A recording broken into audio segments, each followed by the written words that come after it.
ततो जयमुदीरयेत् शृण्वतां स्वकथा कृष्णा पुण्यश्रवण कीर्तनः हृदयन्तस्थ हि अभद्राणि विध्नोति सुहृत्सतां नष्टप्रायेषु भद्रेषु नित्यं भगवत् सेवया भगवती उत्तम श्लोके भक्ति भवति नष्टकी। ओम अज्ञानतिमिरन्धस्य ज्ञानाञ्जनशलाकया चक्षुरुन्मिलितं येन तस्मै श्रीगुरवे नमः। श्री चैतन्य मनोभीष्टं स्थापितं येन भूतले स्वयं रूप कदा मह्यं ददाति स्वपदान्तिकं वन्देऽहं श्रीगुरु श्रीयुत पदकमलं श्रीगुरून् वैष्णवांश्च श्रीरूपं साग्रजातं सैकं रघुनाथान्वितं तं सजीवं साद्वैतं सावधूतं परिजनसहितं कृष्णचैतन्यदेवं श्रीराधा कृष्णपादान् सहगं ललिता श्रीविशाखान्वितांश्च। हे कृष्ण करुणा सिंधु दीनबंधु जगतपते गोपेश गोपिका कांत राधा कांत नमोस्तुते। तप्त कांचन गौरांगी राधे वृंदावनेश्वरी वृषभानुसुते देवी प्रणमामि हरिप्रिये। वाञ्छाकल्पतरुभ्यश्च कृपा सिन्धुभ्येव च पतितानां पावनेभ्यो वैष्णवेभ्यो नमो नमः। जय श्री कृष्ण चैतन्य प्रभु नित्यानंद श्री अद्वैत गदाधर श्रीवासादि गौर भक्तवृंद। हरे कृष्ण कृष्ण कृष्ण हरे हरे हरे राम राम राम हरे हरे। नमो विष्णुपादाय कृष्ण प्रेष्ठाय भूतले श्रीमते भक्ति वेदांत स्वामिनिति नामिने नमस्ते सरस्वते देवे गौरवाणी प्रचारिणे निर्विशेषा शून्यवादी पाश्चात्य देश तारिणे। हरे कृष्णा। ग्रंथराज श्रीमद् भागवतम स्कंद संख्या 1 अध्याय संख्या 19 और श्लोक संख्या 32 और 33। श्लोक पढ़ता हूं। परीक्षित उवाच अहो अद्य वयं ब्रह्मन् सत्यसेव्या क्षत्रबन्धवा कृपया अतिरूपेण भवद्भिः तीर्थका कृतः। येषां संस्मरणात् पुंसां सद्य शुद्धयन्ति वै गुहा किं पुनः दर्शन स्पर्श पाद शौच आसन आदि भी। इसका शब्दार्थ पढ़ता हूँ। परीक्षित उवाच भाग्यशाली महाराजा परीक्षित ने कहा अहो अहो अद्य आज वयम हम ब्राह्मण है ब्राह्मण सत्य सेव्या भक्तों की सेवा करने योग्य क्षत्र शासक वर्ग बंधव मित्र कृपया आपकी कृपा से अतिथि रूपेण अतिथि के रूप में भवद्भिः आपके द्वारा तीर्थकाः तीर्थस्थल होने के योग्य कृतः किया गया। 33वें श्लोक का शब्दार्थ है ये शाम जिसके संस्मरणात् स्मृति से पुंसाम पुरुष का सद्य तुरंत शुद्धयंती स्वच्छ हो जाते हैं वह निश्चय ही गृह सारे घर किम क्या पुनः तब दर्शन भेंट स्पर्श छूना पाद पांव शौच धोना आसन आदि भी है आसन प्रदान करने आदि से। इसका अनुवाद पढ़ता हूँ श्री प्रभुपाद द्वारा। श्री प्रभुपाद की जय। भाग्यशाली राजा परीक्षित ने कहा हे ब्राह्मण आपने कृपा करके मेरे यहाँ पर अतिथि के रूप में उपस्थित होकर हम सबों के लिए तीर्थ स्थल बनाकर हमें पवित्र कर दिया है। आपकी कृपा से हम अयोग्य राजा भक्त की सेवा करने के सुपात्र बनते हैं। आपके स्मरण मात्र से हमारे घर तुरंत पवित्र हो जाते हैं तो आपको देखने स्पर्श करने आपके पवित्र चरणों को धोने और अपने घर में आपको आसन प्रदान के विषय में तो कहना ही क्या। चर्चा चल रही है सुखदेव गोस्वामी का आगमन हुआ है। भाग्यशाली राजा परीक्षित ने कहा राजा परीक्षित भाग्यशाली हैं क्यों? 2 कारण हैं। एक उस परंपरा से आ रहे हैं, परंपरा में पांडवों के पौत्र हैं। दूसरा भाग्यशाली इसलिए हैं कि आज उनके यहाँ सुखदेव गोस्वामी का आगमन हुआ है। He has presented himself। आप सुखदेव गोस्वामी वहाँ पर आ गए हैं, इसलिए जो राजा परीक्षित जो है बहुत भाग्यशाली हैं कि उनके ऋषि का स्वागत करने का उनका सानिध्य प्राप्त करने का अवसर मिल रहा है। दूसरा, हे ब्राह्मण, वो उनको जो है ब्राह्मण कह के संबोधित कर रहे हैं। ब्राह्मण का अर्थ क्या है, इसी पर्पट में से कुछ पॉइंट्स निकालेंगे और ब्राह्मण का अर्थ जानने का प्रयास करेंगे। दो स्थितियां हैं। एक है आज की तारीख में, जैसे हम लोग लेते हैं कि जन्म से ब्राह्मण हैं, जन्म से क्षत्रिय हैं, जन्म से वैश्य हैं, जन्म से शूद्र हैं, परंतु शास्त्र कहता है कि ब्राह्मण वो है जिसने कि गुण और कर्मों के विभाग, भगवान कृष्ण कहते हैं चातुर्वर्ण्य सिस्टम गुण कर्म विभाग है, गुणों के अनुसार और कर्मों के अनुसार व्यक्ति को वर्ण व्यवस्था में डाला जाता है। वो ब्राह्मण है, क्षत्रिय है, वैश्य है या शूद्र है। तो ब्राह्मण कौन है? किसी व्यक्ति ने ब्राह्मण घर में जन्म ले लिया, इसका मतलब ये नहीं है कि वो ब्राह्मण हो जाएगा। अब उस व्यक्ति का उपनयन संस्कार हो जाता है और उसके बाद वो गुरु से दीक्षा प्राप्त कर लेता है, तो उसे द्विज कहते हैं। द्विज मीन्स कि दूसरा जन्म हो गया। पहला जन्म दिया माता और पिता ने और दूसरा जन्म दिया उसको गुरु ने। यही बात चर्चा आ रही है कि ब्रह्म बंधु द्विज बंधु कहलाते हैं। अब यही द्विज जो 6 कर्मों में निपुण हो जाता है, जो ब्राह्मण के कर्तव्य हैं 6 कर्म, यज्ञ करना, यज्ञ कराना, दान देना, दान लेना और ज्ञान देना और ज्ञान लेना, 6 कर्म। 6 कर्मों विप्नो ब्राह्मणों विप्रो तंत्र मंत्र विशारद है, तंत्र और मंत्र में विशारद हो गया। उसने यज्ञ कराना है, यज्ञ करना है, दान देना है, दान लेना है, ज्ञान लेना है, ज्ञान देना है, 6 कर्म उसको आते हैं, तो अब वो विप्र कहलाएगा। अब उस विप्र ने ब्रह्म का ज्ञान प्राप्त किया है, भगवान का ज्ञान प्राप्त किया है और भगवान के ज्ञान प्राप्त करके भगवान के ज्ञान में दक्ष हो गया है, तो वो ब्राह्मण कहलाएगा। Means it is a step ladder wise. आप एक के बाद दूसरा, दूसरे के बाद तीसरा, ग्रेजुअली प्रोग्रेस करते हैं। अब वो जो है ब्राह्मण की स्थिति में आया है। बट अब वही ब्राह्मण जब विद्या और विनय से संपन्न हो जाता है, भगवान को पूर्णतः सरेंडर कर देता है, विद्या विनय संपन्ने ब्राह्मणे गवी हस्तनी सुनी जय सुपाके जय पंडिता समदर्शना।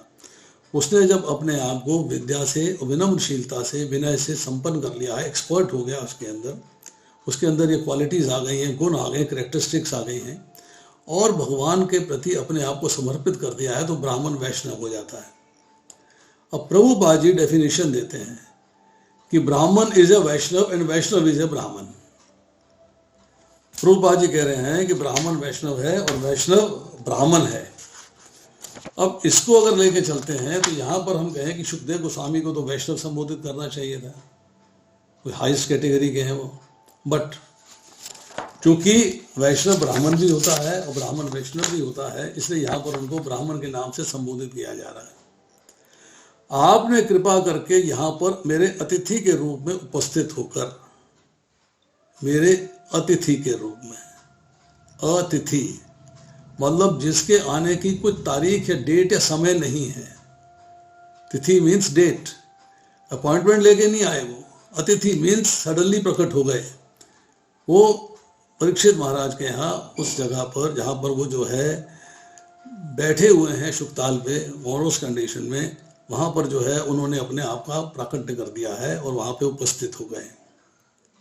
फिर कहते हैं हम सबों के लिए तीर्थ स्थल बना के हमें पवित्र बना दिया है।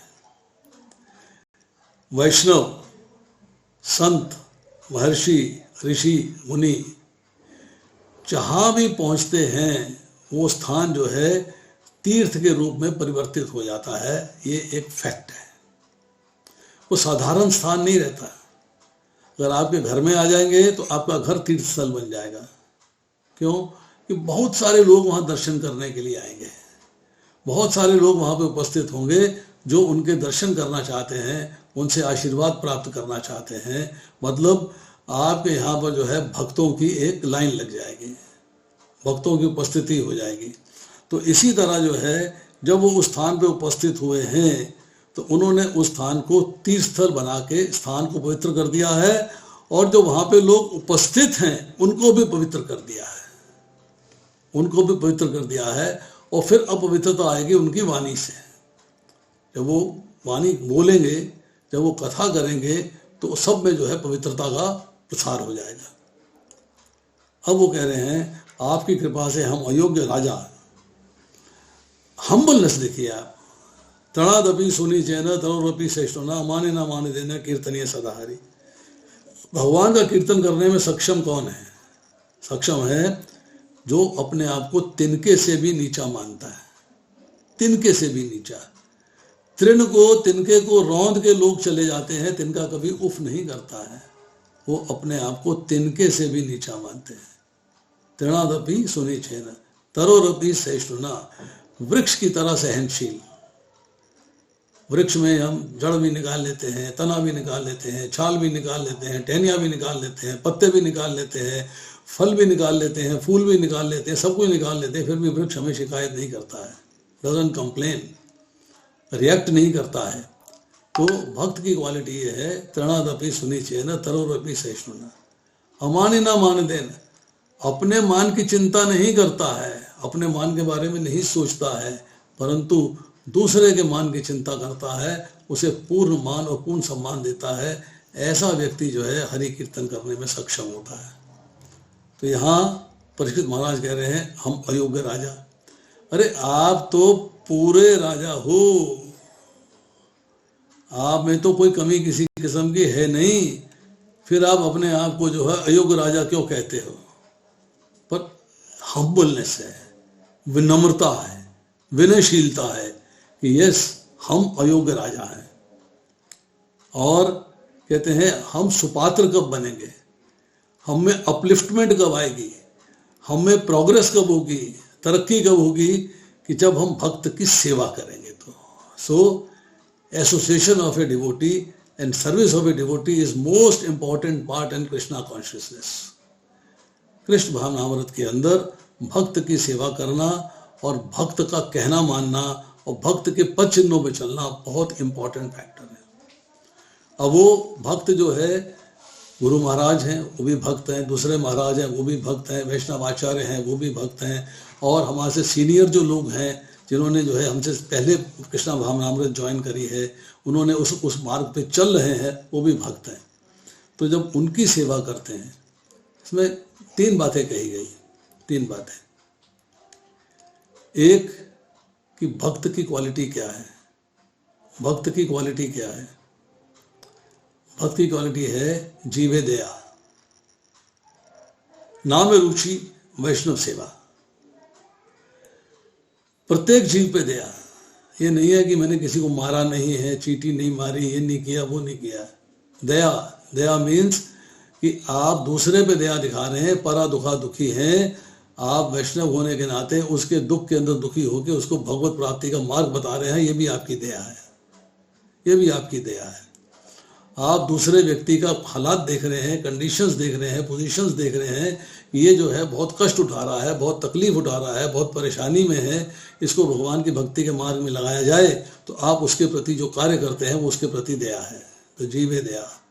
ऑफ कोर्स मीट नहीं खाना, मुर्गा नहीं खाना, मछली नहीं खानी, अंडा नहीं खाना, इस तरह के कार्य नहीं करने हैं, किसी को अहिंसा नहीं करनी, किसी को मारना, अपमान नहीं करना, ये सारी बातें हैं। परंतु जीवे दया का मुख्य अर्थ है कि आपके कांटेक्ट में जो लोग आते हैं उनकी पोजीशन देखते हुए उनको भगवत भक्ति के मार्ग में लगाना जीवे दया हो गई। नाम रुचि, कि आपके भगवान के नाम रूप गुण लीला धाम का वर्णन सुनने में और वर्णन करने में इंटरेस्ट हो गया है, रुचि आ गई है, इंटरेस्ट हो गया आपका। अब उस नाम के लिए इंपॉर्टेंट पॉइंट क्या हो गया? जप करना। आप 16 माला जप करते हैं, एकादशी को 25 माला जप करते हैं, कुछ लोग 32 माला जप करते हैं, मुझे 64 माला जप करते हो। अपनी अपनी स्टैमिना पे है, अपनी अपनी हिम्मत पे है, अपने अपने समय पे है, अपने अपने मूड पे है, अपने अपने भाव पे है कि आप कितनी माला जप कर सकते हैं। पर मिनिमम 16 राउंड्स तो प्रभुपाद ने परमिट किया है कि आपको करना चाहिए, उनकी इंस्ट्रक्शंस हैं। एकादशी में 25 माला जपनी चाहिए, उनकी इंस्ट्रक्शंस है, दैट इज द मिनिमम। तो नामे रुचि। अब नामे रुचि में एक इंपॉर्टेंट पॉइंट क्या आता है? एक इंपॉर्टेंट पॉइंट है नाम रुचि के अंदर कि आपका नाम में कितनी रुचि है, आपका नाम में कितना इंटरेस्ट है। 16 माला हो गई, चलो जी काम खत्म, ओके फाइन थैंक यू। नहीं, नाम रुचि में क्या है कि 16 माला जपने के बाद आपकी रुचि हो कि मुझे 17वीं माला भी करनी है, मुझे 18वीं माला भी करनी है, मुझे 19वीं माला भी करनी है, मुझे 20वीं माला भी करनी है। अब आपकी भगवान के नाम में रुचि डेवलप हो रही है। ये तो माला का काम हो गया। दूसरा है भगवान के नाम में रुचि क्या है कि जहां मिलेंगे, जिससे मिलेंगे कृष्ण उपदेश करेंगे, जहां मिलेंगे जिससे मिलेंगे कृष्ण चर्चा करेंगे। मतलब भगवान के नाम, रूप, गुण, लीला, धाम, इनकी चर्चा करनी और इनके बारे में सुनना, मतलब कथा का सुनना और कथा की चर्चा करनी, ये आपका इंटरेस्ट डेवलप हो गया तो आप नाम में रुचि में आ गए।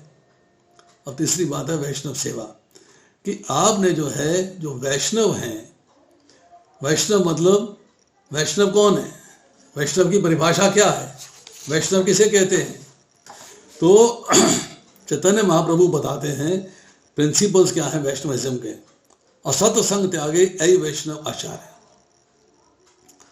असत संग मीन्स जिसने कि असत अर्थात छूट का संग त्याग दिया है और स्त्री का संग त्याग दिया। स्त्री अपनी पत्नी नहीं, स्त्री मीन्स कि आपको किसी के प्रति किसी प्रकार की दुर्भावना नहीं होनी चाहिए। स्त्री संगी एका साधु कृष्ण भक्त आरा, मध्य लीला में चर्चा आती है कि असत एका स्त्री संगी means one who is attached to woman, he is asat, and Krishna Bhaktara means one is not a devotee of Krishna. आपको वैष्णव बनना है तो आप में अंदर ये गुण आने चाहिए कि मेरे को भगवान की सेवा और कोई कार्य है ही नहीं, I've got nothing else except Krishna service. भगवान की सेवा करनी है, वही मेरा कर्म है, वही मेरा कार्य है। अब कैसे करनी है, किस तरीके से करनी है, किस भाव से करनी है, उसके ज्ञान की प्राप्ति उसे गुरु के माध्यम से होती है। He takes this knowledge from his गुरु, गुरु का आदेश का पालन करता है और भगवान की सेवा करता है। अब जो वैष्णव है उसके आपको सेवा करनी है।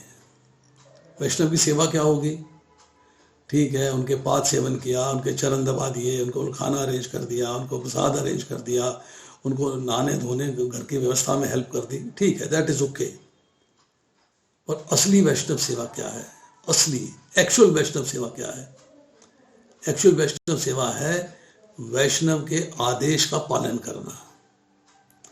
वैष्णव आपको जो आदेश देते हैं उसको समझना, मनन करना और उसके बाद उसका पालन करना, वो वैष्णव सेवा कहलाएगी। अब जब आप ये कार्य करते हैं और ब्राह्मणों की सेवा करते हैं, वैष्णवों की सेवा करते हैं, तब आप जो है सेवा करने के सुपात्र बनते हैं। Now you come to that line कि now I am in the line of servant of Krishna, servant of Guru and servant of spiritual master। अब इसके तात्पर्य में लिख रहे हैं, सुखदेव गोस्वामी जैसे संत भक्त्या स्वान्यता किन्हीं भौतिक भोक्ताओं, विशेष रूप से राजाओं के पास नहीं जाते। संत जो है वो अपनी मर्जी से किसी राजा के पास नहीं जाते, क्योंकि उनको राजा से इच्छा ही नहीं होती। क्या करेंगे राजा के पास जाके, डिजायर्स तो कोई है नहीं। एक साधक और एक सिद्ध में क्या फर्क है, लेट्स एनालाइज। साधक मीन्स भगवान को साधने का, भगवान का सानिध्य प्राप्त करने का, भगवान का प्रेम प्राप्त करने का प्रयास कर रहा है। He is on that line कि मेरे को भगवान का प्रेम प्राप्त करना है, वो उस लाइन में है, वो साधक है। बट साधक के मन के अंदर अभी भी डिजायर्स हैं, may be they are subtle, वे भी उसके पास डिजायर्स हैं, सटल डिजायर्स हो सकती हैं साधक के पास। बट वो सिद्ध, सिद्ध के पास किसी प्रकार की डिजायर्स नहीं है। But he has desires, nobody can be desireless. Desire के बिना कोई नहीं रह सकता। डिजायर है, पर क्या है, हे भगवान आप मुझे अपनी सेवा में लगाइए, मेरी ये इच्छा है, मेरी डिजायर है कि मैं किस तरीके से अपने आप को भगवान की सेवा में लगा सकूं, भगवान के प्रति अपने आप को समर्पित कर सकूं। भगवद गीता में उल्लेख आता है, आपूर्यमानम अचल प्रतिष्ठम समुद्रम आप प्रवंशति तद्वत काम यम प्रफिंसति सर्वे स शांति में आपनोति न काम कामी।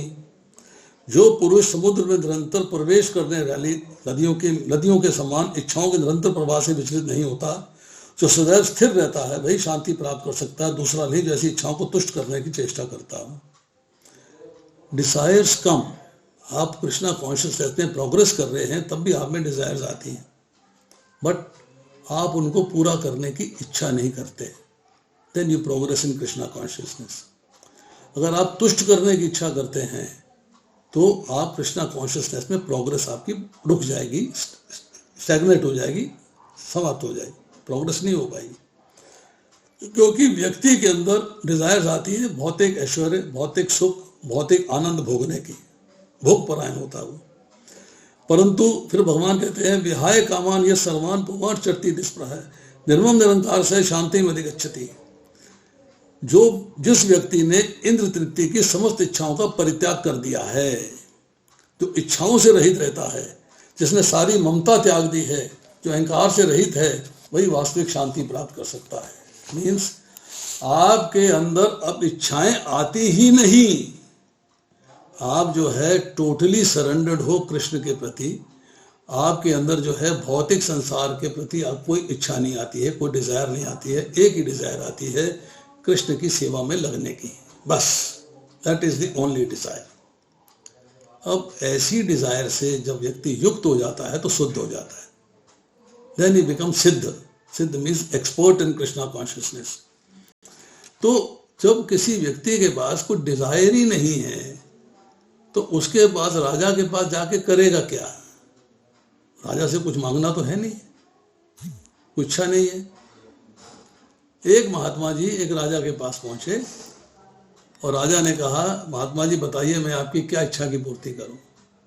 बोले मैं तो तुझे आशीर्वाद देने आया हूं, मैं इच्छा पूर्ति के लिए नहीं आया। उसने कहा नहीं मैं राजा हूं, मेरे पास धन धान्य से भरे भंडार है, अब जो मांगोगे मैं आपको दूंगा।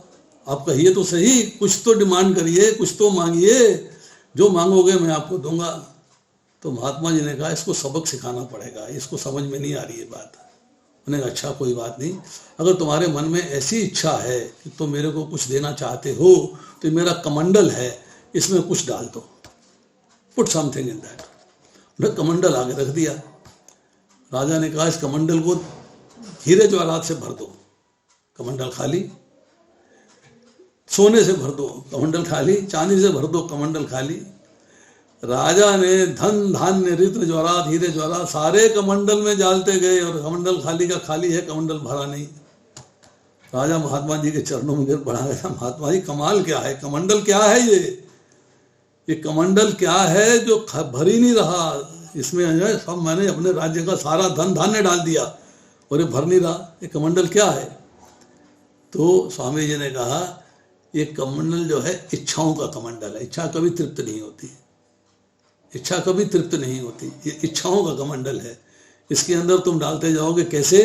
जैसे आप लकड़ी के ऊपर, जलती हुई लकड़ी के ऊपर घी डालते जाओगे तो अग्नि प्रज्वलित होती जाएगी और बढ़ती जाएगी और बढ़ती जाएगी और बढ़ती जाएगी। इस तरह जो इच्छाएं हैं कभी समाप्त होती नहीं। तो यहाँ पर जो है, जो राजा है उसके बाद संत महात्माओं का जाना कोई जरूरत ही नहीं है उनको, दे डोंट नीड इट, उनको तो कुछ चाहिए नहीं। अब कहते हैं कि जो भक्त भगवान के धाम वापस जाना चाहते हैं उनके लिए दो बातें वर्जित हैं, सांसारिक भोक्ता और स्त्रियां। अब आपको भगवान के धाम जाना है, बहुत बढ़िया पॉइंट है यहाँ पर। धाम जाने के लिए योग्यता क्या है? व्हाट इज योग्यता? क्या स्त्रियां चाहिए वहां जाने के लिए? नो। तो क्या चाहिए? धाम जाने के लिए दो चीजें एसेंशियल हैं, only two things are required. धाम जाने के लिए दो चीजें चाहिए, एक उत्कट अभिलाषा, very very very very strong desire कि मुझे भगवान के धाम जाना है, और दूसरा भगवान की कृपा, कि भगवान कृपा करेंगे तो आप उनके धाम जा पाएंगे। किसी के घर भी जाना हो भौतिक संसार में भी, तो उसके घर वालों से प्रेम होना चाहिए। You must have love with the family members. एक व्यक्ति ये पार्क में घूमता है, उसके बहुत सारे लोग मिलते हैं, देखते हैं, वो भी घूम रहे हैं, ये भी घूम रहा है। One fine day he finds कि किसी ने उसके दरवाजे पे नॉक कर दिया, खटखटा दिया। दरवाज़ा खोला, इसको तो मैंने देखा है घूमते हुए। उसको पूछता है, हाँ जी, दरवाजे पर ही, अंदर नहीं आने देता, दरवाजे पर ही पूछता है, हाँ तो कैसे आए सर, कैसे आना हुआ। अपनी जो काम थोड़ा बहुत होता है बताता है, दरवाजे से ही उसको वापस कर देता है। कुछ दिनों के बाद एक और व्यक्ति दरवाज़ा खटखटाता है, उसके साथ बेंच पे बैठे हैं, साथ में सैर करी है, नाम पता भी पूछा है, अपना नाम पता भी बताया, परिवार के बारे में जानकारी, अपने परिवार के बारे में जानकारी करी। एक्विंटेंस है, जान पहचान है, थोड़ी सी फ्रेंडशिप हो गई। उसने दरवाज़ा खटखटाया, हमने दरवाज़ा खोला, उसको ड्राइंग रूम तक ले गए, बिठाया, बातचीत करी। ड्राइंग रूम में जाने के बाद उससे काम वाम पूछा, उसके बाद कुछ नाश्ता, कुछ शरबत, कोई मीठा, गर्म मीठा तो दिया, उसके बाद उसको विदा कर दिया। उससे ज़्यादा नहीं। अब आती है समस्या कि तीसरे दिन किसी तीसरे व्यक्ति ने दरवाज़ा खटखटा दिया, थर्ड पर्सन। तीसरे व्यक्ति ने दरवाज़ा खटखटाया है, माँ किचन में काम कर रही है, पति बैठा हुआ टीवी देख रहा है, बिस्तर पे बैठा हुआ टीवी वॉच कर रहा है। बच्चा बाहर आया, बाहर आके बोलता है, मम्मी सरला आंटी आई है, मम्मी सरला आंटी आई है, यहीं ले आओ। तो वो जो है सरला आंटी को लेके वहीं आ जाते हैं। कहाँ पे? किचन में ही। वो सरला, दरवाज़ा खुला है, सरला आंटी को लाना भी नहीं पड़ता, वो अपने आप ही वहाँ आ जाती हैं, अपने आप ही पहुँच जाती हैं। अरे भाई, आप अंदर चले आए, कोई परमिशन नहीं, कोई पूछा नहीं, कैसे चली आई? इसलिए चली आई कि उस व्यक्ति का, उस माता जी का, उस जो कमिंग फैमिली है उनके साथ बड़ा गहरा प्रेम है, बड़ा गहरा प्रेम है, बचपन का प्रेम, बहुत गहरा प्रेम है। तो प्रेम के अंदर उनको परमिशन लेने की आवश्यकता नहीं है। दरवाज़ा खुला है, आ जाइए। अगर आपका भगवान के साथ प्रेम होगा तो भगवान के द्वार आपके लिए खुले हैं। अगर आपका भगवान के साथ प्रेम नहीं होगा तो आपके द्वार भगवान के लिए नहीं खुले हैं। आप दूसरी योनियों में जाओगे, दूसरी जगह पे जाओगे। एक व्यक्ति कहता है, एक बच्चा कहता है, आंटी आंटी मैं भगवान से बड़ा प्रेम करता हूँ, मैं भगवान से बड़ा प्रेम करता हूँ। आंटी कहती है, क्या भगवान तेरे से प्रेम करते हैं? Relation has to be bilateral, दो तरफा होना चाहिए, एक तरफा नहीं हो सकता। रिलेशन दोनों तरफ का होना चाहिए। तो क्या भगवान तेरे से प्रेम करते हैं? मीन्स आपको भगवान से प्रेम करना है तो भगवान को आपसे प्रेम करना है। वो स्थिति आएगी जब आपकी तीव्र अभिलाषा हो जाएगी, वेरी स्ट्रॉन्ग डिज़ायर हो जाएगी कि मुझे भगवान के धाम जाना है, मुझे भगवान को प्राप्त करना है। तो उसके लिए आप कहोगे मैं कुछ भी करने को तैयार हूँ। जैसे बच्चे को आईआईटी में एडमिशन लेना है, आईएमएम में एडमिशन लेना है, आईएएस में जाना है, उसको मेहनत करनी है, तो अब कहता है मैं कुछ भी करने को तैयार हूँ, परंतु मुझे डॉक्टर बनना है, मुझे इंजीनियर बनना है, मुझे एमबीए करना है। कुछ भी means all sorts of efforts he will perform. तो जब भगवान के धाम जाना है तब भी आपको सारे एफर्ट्स जो है वो परफॉर्म करने पड़ेंगे। हर तरह की मेहनत करने के लिए तैयार हो। कर ली, सब कर लिया। श्रवणम, कीर्तनम, विष्णु स्मरणम, पाद सेवनम, अर्चनम, वंदनम, दास्यम, साख्य, आत्मनिवेदनम, सब कर लिया आपने। एग्रीड। अनर्थ निवृत्ति कर ली, ठीक है, भगवान में रुचि हो गई, आसक्ति हो गई, भाव आ गया, कृष्ण प्रेम डेवलप हो गया। पर सैंक्शन चाहिए भगवान की। एक व्यक्ति को यूएसए जाना है, इंडिया में बैठा हुआ है, यूएसए एम्बेसी गया, फॉर्म भरा, जाके जमा करा दिया, रिजेक्ट हो गया वीज़ा।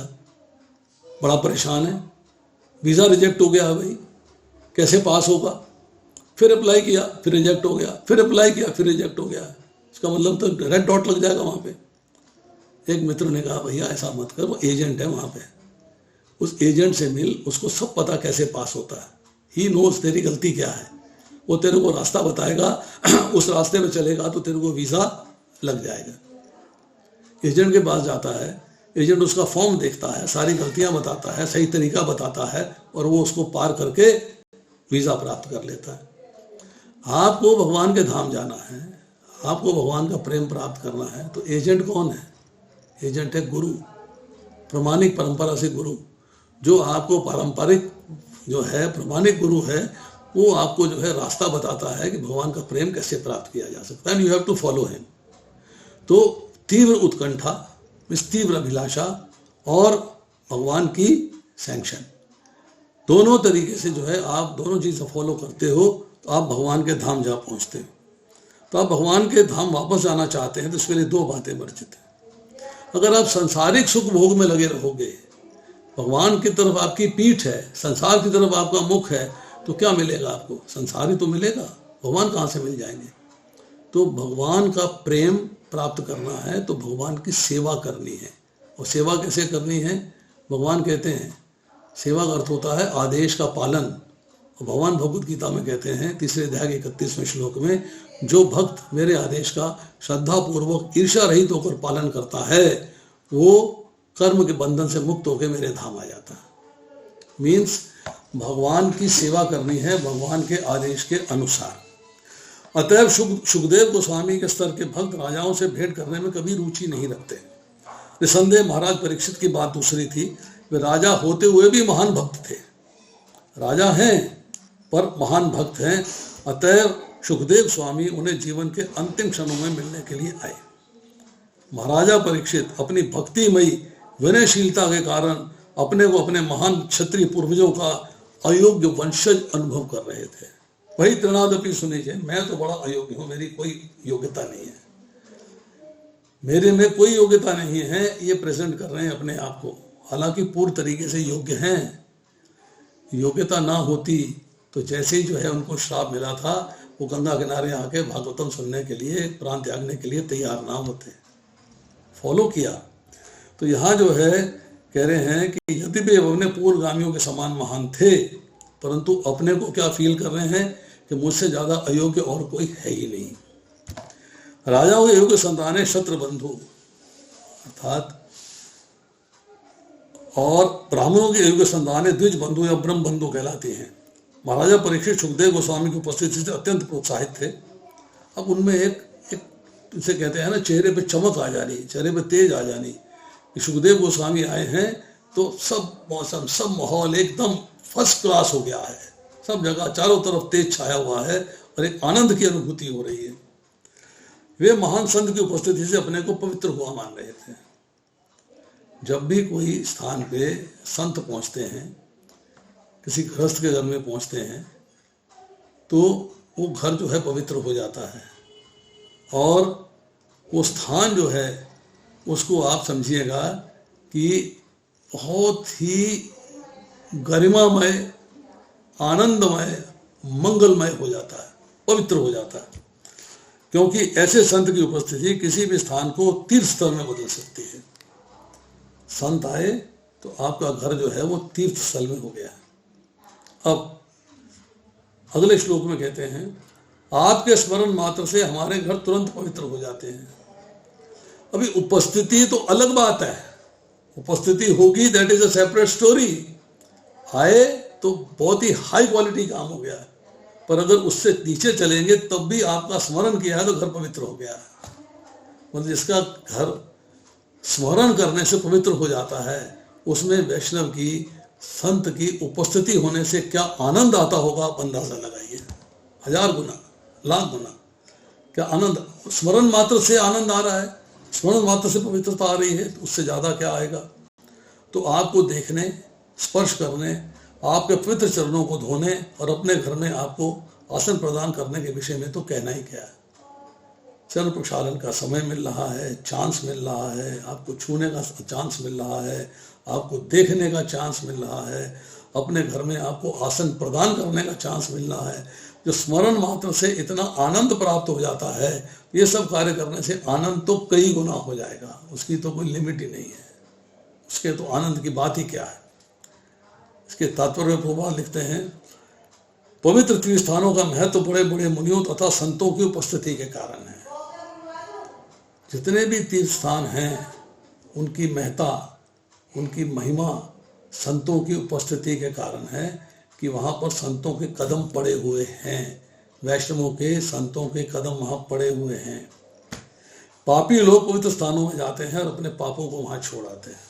अब देखिए, जो व्यक्ति कृष्ण भावनामृत में नहीं है वो पाप करता है। उसके मन में क्या होता है कि मैं किसी ना धाम जाता हूँ, वहाँ जाके मैं पवित्र हो जाऊँगा, गंगा में नहाने जाता हूँ पवित्र हो जाऊँगा, संगम में नहाने जाता हूँ पवित्र हो जाऊँगे, सरयू में नहाने जाता हूँ पवित्र हो जाऊँगा। प्रयागराज साकार रूप धारण करके कंधे पे गठरी लादे हुए जा रहे हैं सरयू नदी में। वहाँ पूछा किसी ने कि आप कौन हो, आप कहाँ जा रहे हो? कह रहे मैं हूँ प्रयागराज, मेरे यहाँ लोग आते हैं और अपने पाप मेरे यहाँ छोड़ जाते हैं। नदी में मेरे पाप नहाने के बाद मेरे में अपने पाप छोड़ जाते हैं, तो मेरे में अपवित्रता आ गई है। तो मैं क्या करने वाला हूँ, मैंने सारे पापों की गठरी बनाई है और ये गठरी मुझे पता है कि सरयू नदी ऐसी है जहाँ पर कि राम जी का प्राकट्य हुआ था, राम जी ने वहाँ अपना बचपन बिताया है, उम्र बिताई है, वहाँ पे सारे पापों का नाश हो जाता है। तो मैं सरयू नदी में उन पापों को छोड़ने के लिए आया हूँ। आप पवित्र स्थान के ऊपर जो पापी लोग हैं अपने पाप छोड़ आते हैं।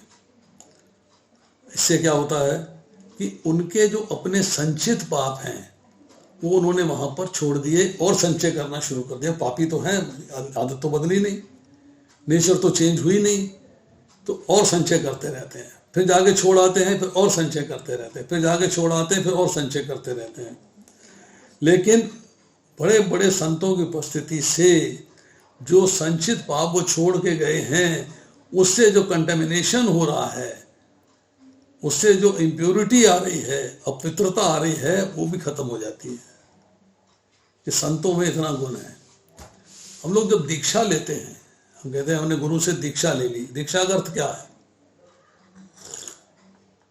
दीक्षा शब्द जो है, दो उसमें अक्षर इस्तेमाल हो रहे हैं, एक दी और एक शा। दी का मतलब है जो गुरु आपको दीक्षा देता है वो आपको दिव्य ज्ञान दे रहा है, ट्रांसेंडेंटल नॉलेज, दिव्य ज्ञान की प्राप्ति होती है।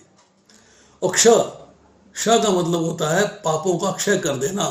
यज्ञ में बैठ के भगवान के डिटीज के सामने आप यज्ञ करते हैं और गुरु जो है आपको एक कमिटमेंट देते हैं, भाई आज तक के तेरे पाप मैंने अपने पे ले लिए, I will bear them, I will take care of it, पर आज के बाद तू पाप का कार्य नहीं करेगा, आज के बाद कृष्ण सेवा में पूर्ण रूप में लगेगा, पाप का कार्य नहीं करेगा। ये दीक्षा हुई। मतलब संत जो है वो आपके संचित पापों को नष्ट कर देते हैं। तो जो स्थान है उसके भी संचित पापों को नष्ट कर देते हैं। इस तरह वहां पर उपस्थित भक्तों तथा संतों की कृपा से वे पवित्र स्थान पवित्र बने रहते हैं। पापी गया, पाप छोड़ आया, संत गए, पाप समाप्त। पापी गया, पाप छोड़ आया, संत गए, पाप समाप्त। तो पवित्र स्थान की पवित्रता जो है वो बनी रहती है। यदि ऐसे संत संसारिक लोगों के घरों में प्रकट हो तो निश्चय ही सांसारिक भक्तों के संचित पाप क्षमित होते जाते हैं। आपके घर में आए तो आपके संचित पाप जो जमा थे, अप्रारब्ध थे, दूसरे थे, सब समाप्त हो जाएंगे। अतः पवित्र संतों का ग्रस्तों से कोई स्वार्थ नहीं रहता। ग्रस्तों के साथ कोई स्वार्थ नहीं है। उनको पता है हम गए हैं, हमें कोई हमारी डिमांड नहीं है, इच्छा नहीं है। मैं तेरे घर आया, मुझे इतने $1000 चाहिए, मैं तेरे घर आया, मुझे इतने ₹1000 चाहिए। उनकी कोई इच्छा ही नहीं है किसी किस्म की, नॉट एनी डिजायर। संत को जो है सिर्फ आपको आशीर्वाद देना है, आपको भक्ति के मार्ग पे लगाना है, आपको ठीक से रास्ता दिखाना है, आपको उस आशीर्वाद देने के हेतु, ठीक रास्ता देने के हेतु संत आपके घर पधारते हैं और आपका घर पवित्र हो जाता है, आप भी पवित्र हो जाते हैं। अतः जब ऐसे संत महात्मा द्वार पर आए तो ग्रस्तों को उनका कृतज्ञ होना चाहिए। आई एम वेरी थैंकफुल कि आप मेरे यहाँ आए, मेरे पे आपने कृपा करी। I am so thankful, I am so grateful कि आपकी कृपा प्राप्त करने का मुझे अवसर प्राप्त हुआ है। जो ग्रस्त ऐसे पवित्र आदेशों का निरादर करता है, मतलब आपके यहाँ संत आए हैं, आपने उनका निरादर कर दिया, आदर मान दिया, सम्मान नहीं दिया, अपनी अकड़ में रहे, अरे मैं बहुत बिजनेसमैन हूँ, मैं बहुत अमीर आदमी हूँ, मैं बहुत पढ़ा लिखा हूँ, मैं ये हूँ, दम्भ है बहुत, मैं ये, मैं बहुत कुछ। संत का आदर नहीं किया है, संत का आदर मान सम्मान नहीं किया है, इसका मतलब है वो महान अपराधी है, वो अपराध कर रहा है। अतः ऐसा आदेश है कि जो गृहस्थ संत को देखकर सर नहीं झुकाता, उसे महान अपराध को निष्प्रभावित करने के लिए उस दिन उपवास रखना चाहिए। You should fast that day। अब जो गृहस्थ है, गृहस्थ के जो है क्या कार्य है उसके लिए, गृहस्थ के लिए क्या ड्यूटीज है, क्या उसे करना चाहिए। नंबर 1, गृहस्थ मतलब जो व्यक्ति अपने गृह में स्थित होने का प्रयास करता है दूसरे आश्रम के अंदर, वो गृहस्थ कहलाता है। अर्थात मेरा गृह क्या है, ठाकुर जी का धाम, मैं उसमें जाने के लिए तैयारी कर रहा हूँ। मैं भौतिक भोग, भौतिक ऐश्वर्य के बारे में मेरा कोई लालच नहीं है, कोई इच्छा नहीं है। एक घर है, एक गृहस्थ आश्रम है। घर के अंदर जो है भोग विलास की वस्तुएं भी होंगी, सांसारिक वस्तुएं भी होंगी, सब कुछ होगा। गृहस्थ आश्रम के अंदर जो है होगा भगवान का निवास, भगवान की पूजा, भगवान की आराधना, भगवान का भोग और भगवान की सेवा और भगवान के धाम जाने का रास्ता तैयार करने के सारे लक्षण। अब जो आपका चित्त है, जो आपका मन है, वो धर्म का पालन करता है, कठोर धर्म का। जितनी मर्जी तकलीफ हो, प्रतिकूल से प्रतिकूल परिस्थिति हो, तब भी आप उसका पालन करते हैं। इंद्रिय भोग से विरक्ति होती है। एक पत्नी व्रत होता है, mating only for Krishna conscious child.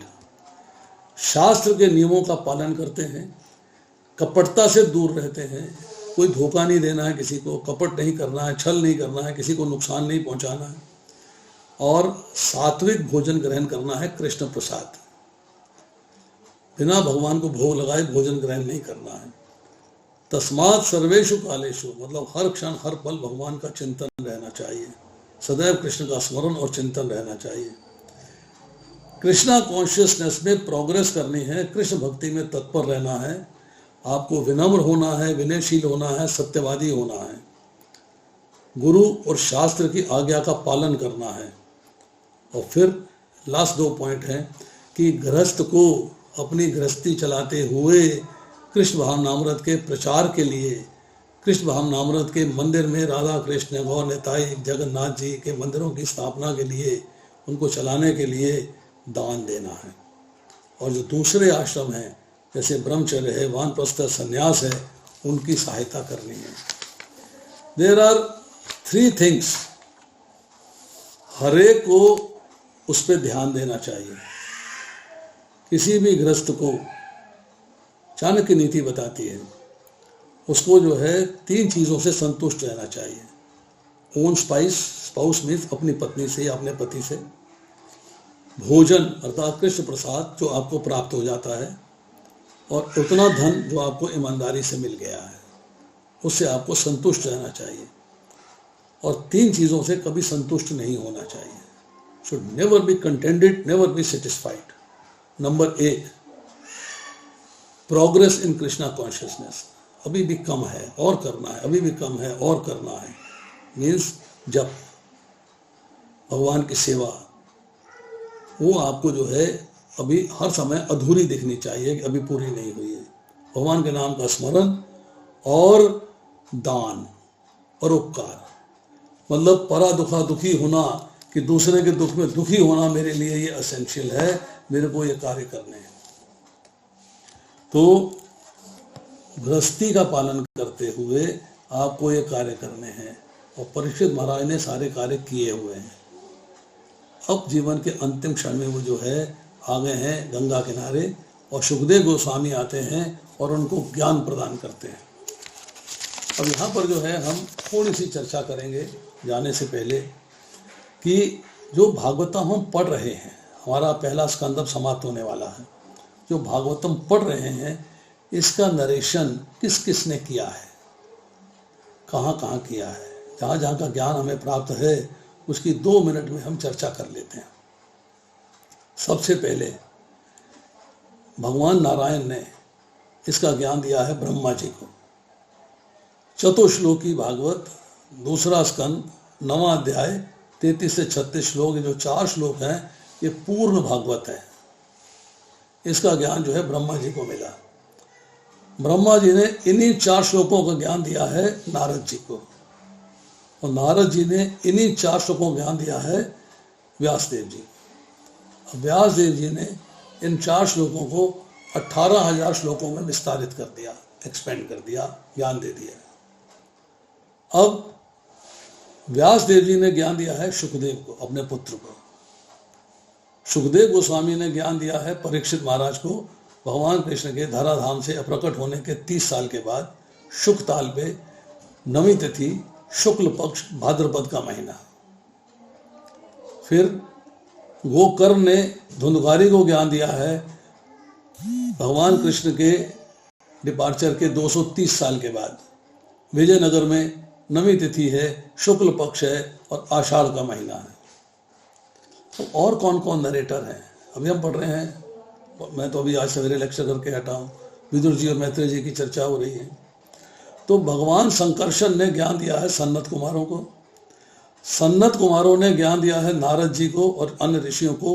Gokarna के ज्ञान देने के 30 साल के बाद बद्रिका आश्रम में 9वीं तिथि, शुक्ल पक्ष, कार्तिक का महीना। फिर सनत कुमारों ने ज्ञान दिया है भक्ति को, ज्ञान को, वैराग्य को ऋषिकेश में।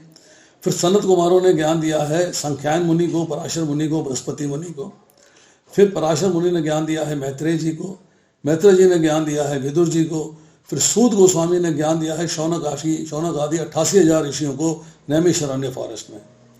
जो मैत्रेय विदुर का संवाद है वो हरिद्वार में हुआ है। फिर उद्धव जी ज्ञान देते हैं गोपियों को कुसुम सरोवर पे, और शिवजी ने ज्ञान दिया है पार्वती देवी को कैलाश लोक में।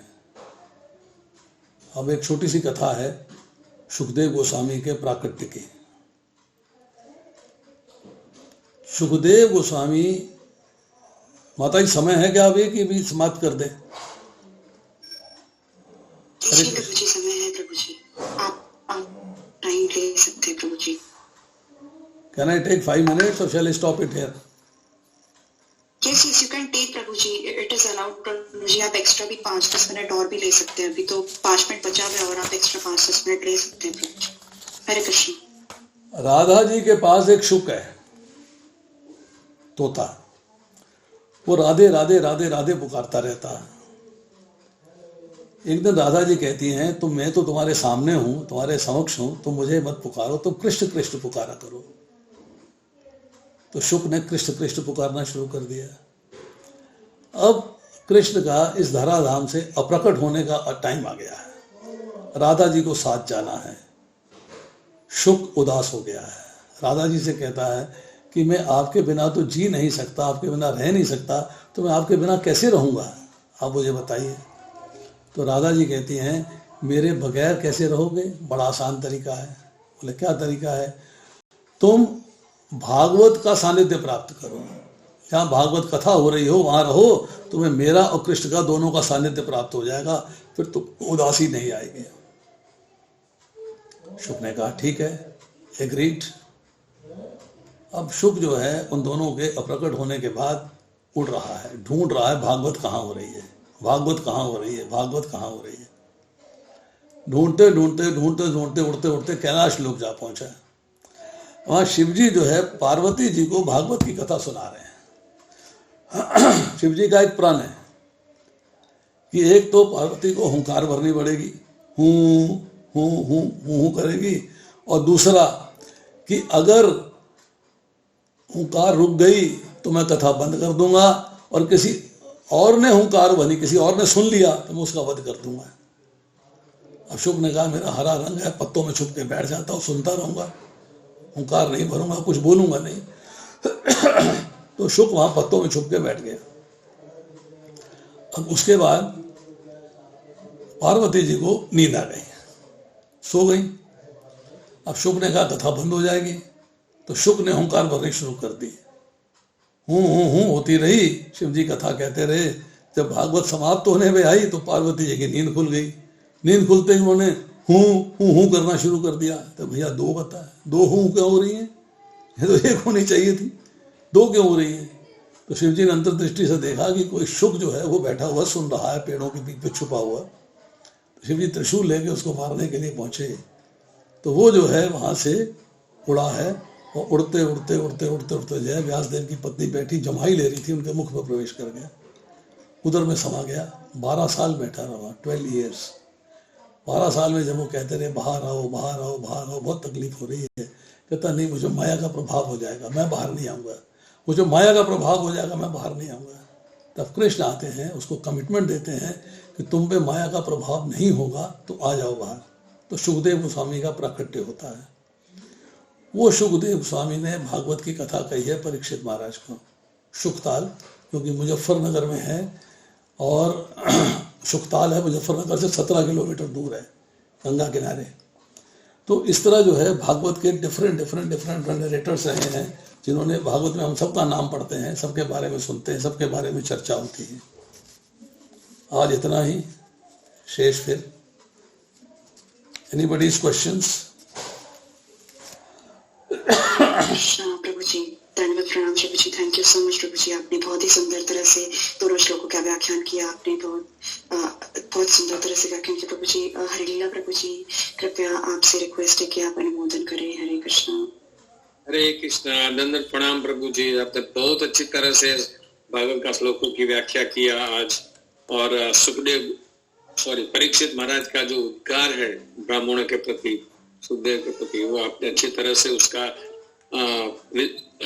व्याख्या किया, और ये भी बताया कि परीक्षित भाग्यशाली क्यों है। बहुत अच्छा रीजन आपने अच्छा बताया।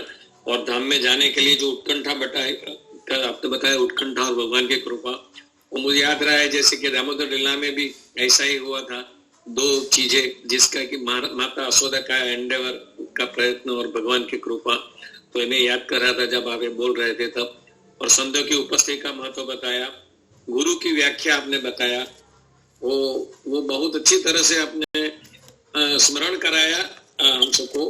और एक बात मुझे बहुत अच्छी लगी जो आपने 3 चीजें बताई, जो मैंने कहीं भक्ति विनोद ठाकुर ने भी उसी बारे में बताया है, जैसे कि नामे रुचि, जीवे दया और वैष्णव सेवा। तो प्रभु जी वैष्णव सेवा तो बहुत तरह से किए जाती है, तो उसके बारे में मैंने ये भी सुना है कि वैष्णव सेवा एटिकेट, एक्चुअली वैष्णव एटिकेट वही है जो आप भगवान को याद करो, और भगवान के धाम में जाने के लिए आपने 2 चीजें बताई ही है। तो अब वैष्णव का यही एक कर्तव्य रहता है कि भगवान का स्मरण करके मटेरियल वर्ल्ड को छोड़ के वहां जाना है। तो वैष्णव सेवा के बारे में थोड़ा सा आप बढ़ाइए, थोड़ा सा वर्णन कीजिए तो अच्छा रहेगा प्रभु जी। मैंने आपसे बताया था कि वैष्णव सेवा जो है वो 2 तरीके से होती है। एक है वैष्णव की प्रत्यक्ष फिजिकल सेवा करनी, उनके लिए भोजन का इंतजाम करना, उनके रहने की व्यवस्था करनी, उनकी निद्रा की व्यवस्था करनी, उनके नहाने धोने का इंतजाम करना, उनके चरण दबाने, उनके सारे कार्य जो हैं उनकी, वो नित्य कर्म जो उनके हैं उनमें आपने उनको सहायता करनी है। अगर वैष्णव जो है प्रचार कर रहा है तो आपको प्रचार में उसकी सहायता करनी है। अगर वैष्णव जो है डीटी वर्शिप कर रहा है, डीटी वर्शिप में सहायता करनी है।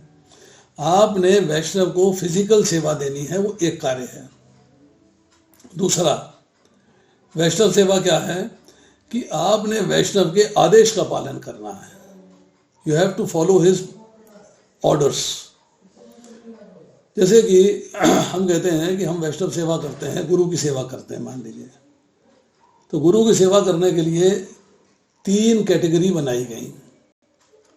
एक कैटेगरी के भक्त हैं जो गुरु के पास जाते हैं, वैष्णव सेवा है ये, गुरु के पास जाते हैं, जाके कहते हैं महाराज मैं ये कार्य करना चाहता हूँ, आपकी परमिशन चाहिए।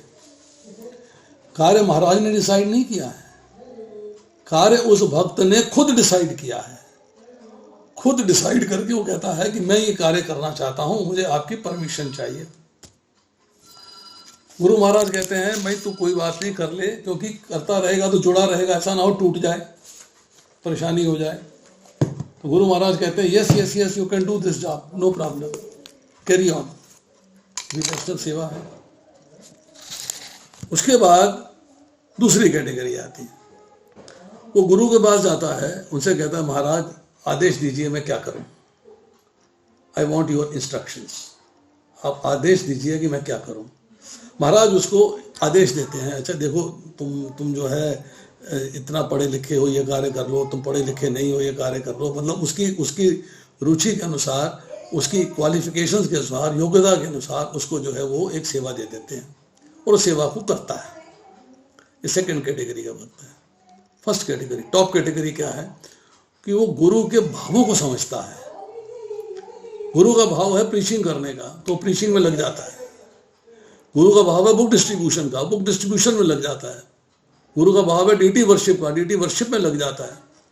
वो गुरु के पास जाके कई बार परमिशन भी नहीं लेता है, पूछता भी नहीं है उनसे, पर वैष्णव सेवा कर रहा है, उनके आदेश, उनको उसका भाव मालूम है, उसका मूड मालूम है। मैं बोस्ट नहीं करूंगा, आई वॉन्ट बोस्ट, आप कहेंगे डॉक्टर साहब बोस्ट कर रहे हैं, बोस्ट नहीं करूंगा। मैं महाराज से मिला, आज से कुछ 7-8 साल पुरानी बात है। दिल्ली टेम्पल के प्रसादम हॉल के बाहर मेरी मुलाकात हुई। महाराज भी एक फेस्टिवल में जा रहे थे, यूथ का प्रोग्राम था जन्माष्टमी से पहले, और मैं भी वहाँ इनवाइटेड था, मैं भी जा रहा था। तो महाराज मुझे मिले गेट पे, मुझसे कहने लगे I am seeing you after a very long time. मुझे लगा महाराज नाराज हो गए, मैं महाराज से मिलता नहीं हूँ ज़्यादा, I don't meet him quite often. तो मैंने कहा महाराज नाराज हो गए हैं? तो मैंने महाराज से कहा no I know that you are preaching a lot, you are very busy in preaching, you have to look after your nursing home also, and you have to look for preaching also. On Sunday you are giving 3 to 4 lectures. I know. Carry on.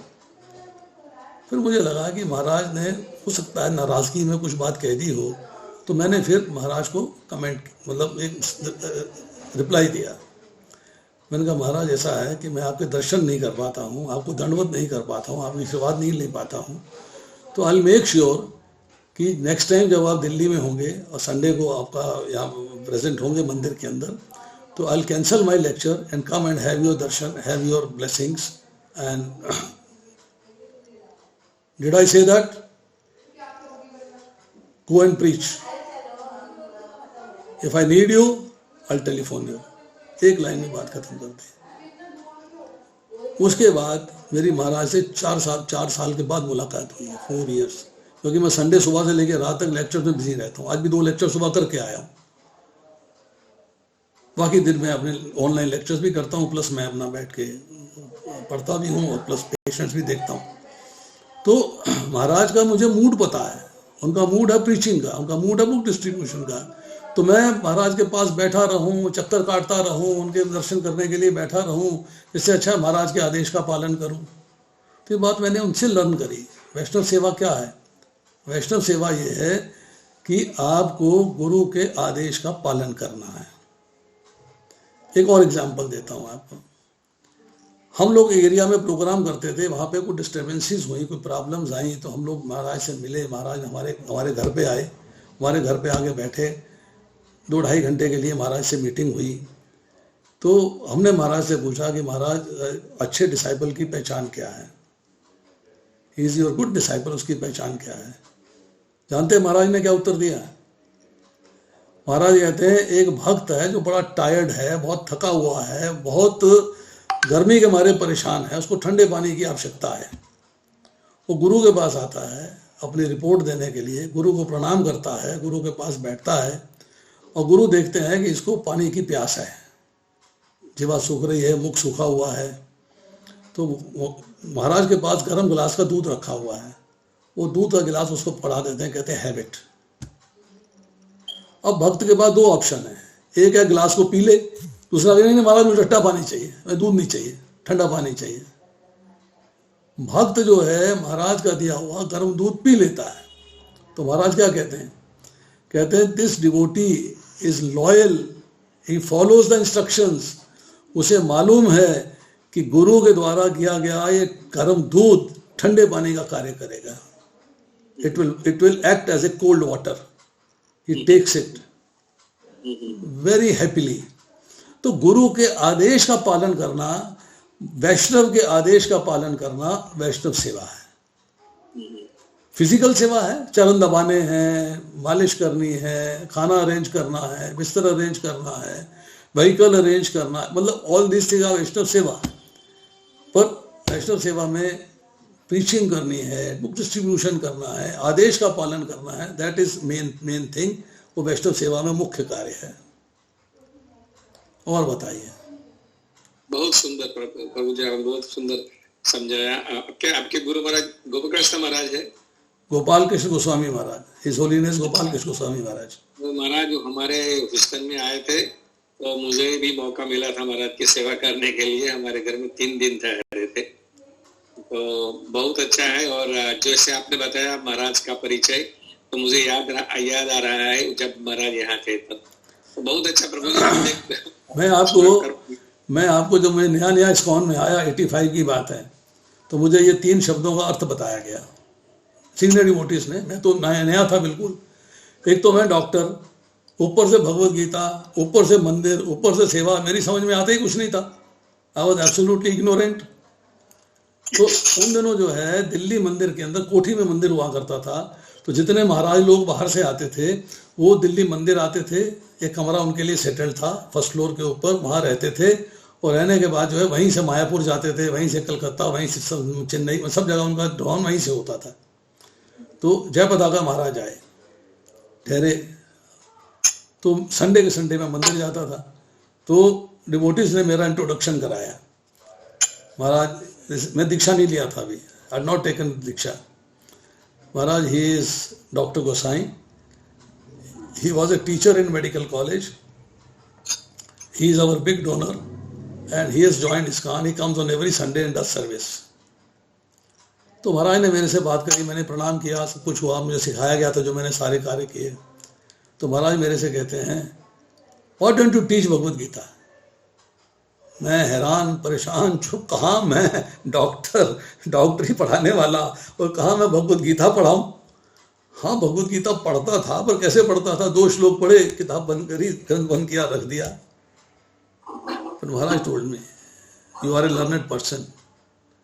You have been teaching in medical college, so you teach Bhagavad Gita. तब मुझे समझ में आया कि मुझे भगवत गीता पढ़नी चाहिए और पढ़ानी चाहिए, टीच करना चाहिए। मुझे भागवतम पढ़नी चाहिए और पढ़ानी चाहिए, टीच करना चाहिए। This was told by my senior devotees कि ये वैष्णव सेवा है। वैष्णव ने कहा है, जयपताका महाराज ने आपसे कहा है आप इस सेवा को करिए। ये वैष्णव सेवा थी। This I learn on 1985। सुंदर प्रभु जी, बहुत सुंदर, बहुत सुंदर। Thank you so much for your explanation.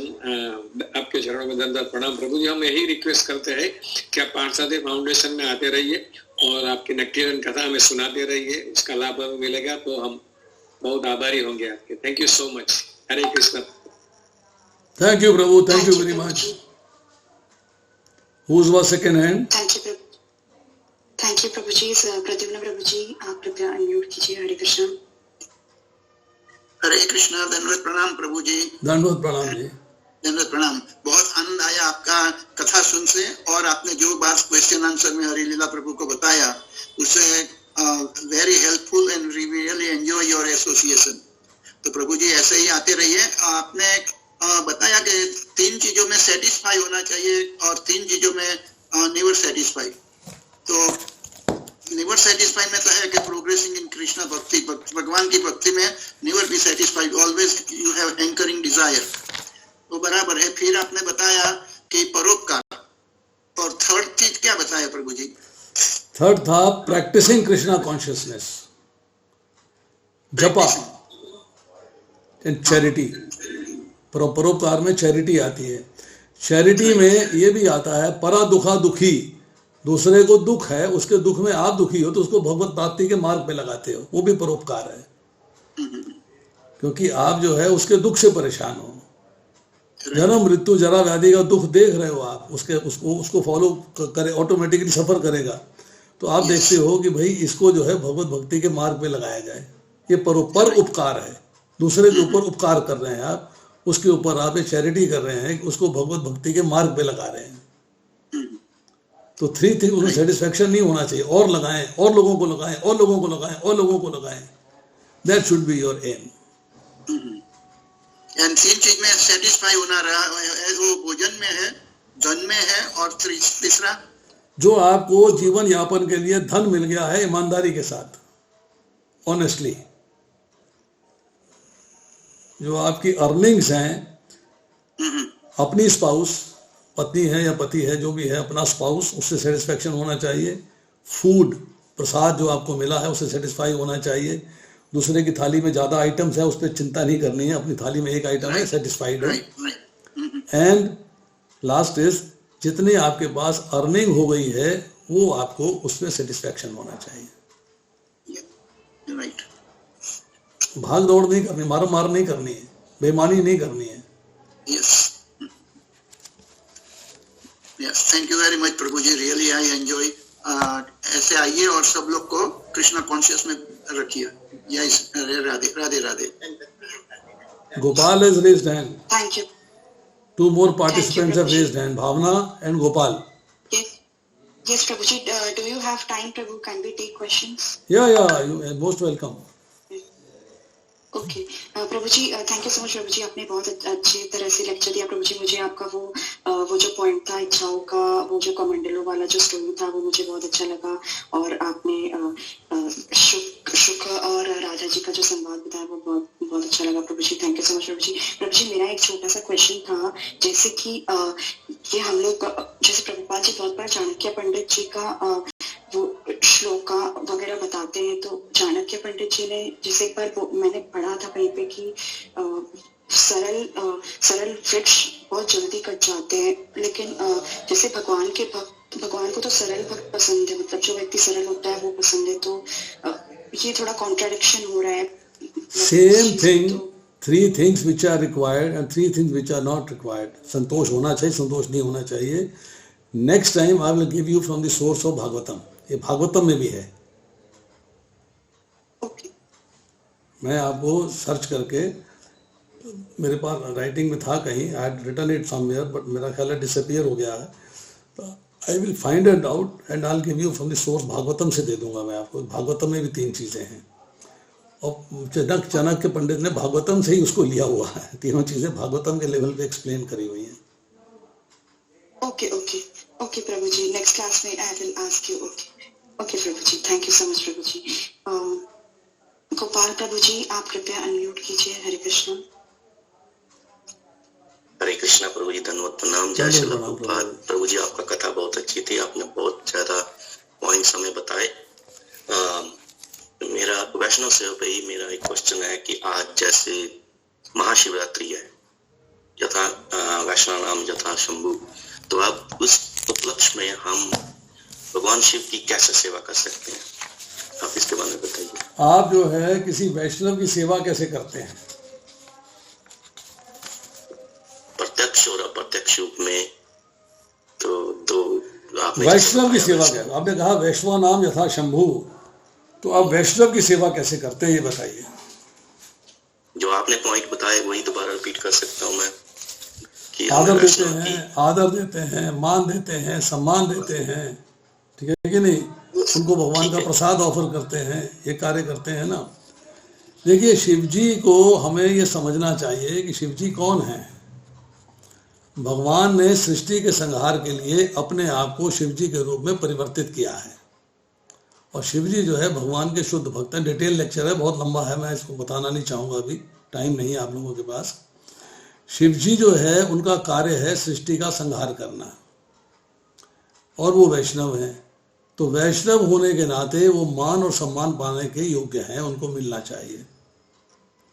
अब हम कहते हैं कि शिवजी में शिवलिंग को जल चढ़ाना है. 99.999% लोग जो है शिवजी को जल चढ़ाते हैं भौतिक इच्छाओं को रखते हुए. उनके मन में कोई ना कोई भौतिक इच्छाएं होती हैं, और उसके लिए वो शिवजी को जल चढ़ाने जाते हैं कि मेरी भौतिक इच्छा की पूर्ति हो जाए. और शिवजी आशुतोष है, वरदान बहुत जल्दी देते हैं, समझते हैं शिवजी प्रसन्न हो गए तो हमारा काम हो जाएगा.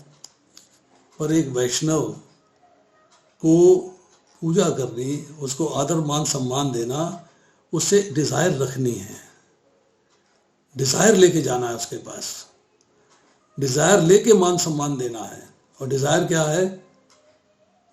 हे शंभु, हे शिव, जैसे आप भगवान कृष्ण की भक्ति में लगे हुए हो, ऐसे मुझे भी भगवान कृष्ण की भक्ति में लगाओ।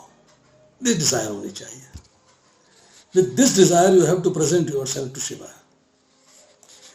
शिव जी का जो आपको पूजा करने से, उनका नाम लेने से, उनको आदर मान सम्मान देने से कोई मना नहीं करता है। मना तब किया जाता है कि जब आप उनसे जो है भौतिक भोग भोगने की डिजायर लेके जाते हो, तो कि मैं सांसारिक भोगों को एंजॉय करना चाहता हूँ, इसलिए शिव जी मैं आपकी सेवा में आया हूँ, आपकी पूजा कर रहा हूँ या आपको मैं स्मरण कर रहा हूँ। नहीं, शिव जी का प्रणाम करिए, उनको आदर दीजिए, मान दीजिए, सम्मान दीजिए और उनसे डिजायर रखिए कि मेरे को भगवान कृष्ण की भक्ति में आगे बढ़ाएं, मुझे भगवान की भक्ति में आगे लगाएं, जिससे कि मैं भगवान कृष्ण के प्रति अपने आप को समर्पित कर सकूं। ये भाव होना चाहिए, बस, और कुछ नहीं। बहुत बहुत सुंदर, थैंक यू, बहुत बहुत अच्छा। हरे कृष्ण। थैंक यू प्रभु जी। भावना माता जी कृपया अनम्यूट कीजिए। हरे कृष्ण। यस, भावना माता जी। कृष्ण प्रभु जी, दंडवत प्रणाम। दंडवत प्रणाम। वंडरफुल प्रभु जी, वंडरफुल लेक्चर। आपने मेरे 2 प्रश्न हैं जो आपने द्विज संतान का एक्सप्लेनेशन दिया है, द्विज बंधु का। द्विज मतलब जो ब्राह्मण, जो वर्ण आश्रम को फॉलो ना करते हुए भी अपने कर्मों के हिसाब से किसी वर्ण में स्थापित हो, उसी को बोलते हैं? नहीं, आप कंफ्यूज नहीं करिएगा। हाँ, द्विजन्म, दूसरा जन्म है वो द्विज कहलाता है। पहला जन्म माता पिता से हुआ, दूसरा जन्म गुरु के द्वारा हुआ दीक्षा लेने पर। उपनयन संस्कार होता है, जनेऊ संस्कार होता है, गुरु दीक्षा देते हैं, तो आपका अब दूसरा जन्म हो गया। जैसे अगर मान लीजिए एक व्यक्ति 25 साल का है और उसको दीक्षा लिए हुए 1 साल हो गया है, तो कहेगा भौतिक संसार में मेरी आयु 25 साल है, आध्यात्मिक संसार में मेरी आयु 1 साल है। दूसरा जन्म होता है।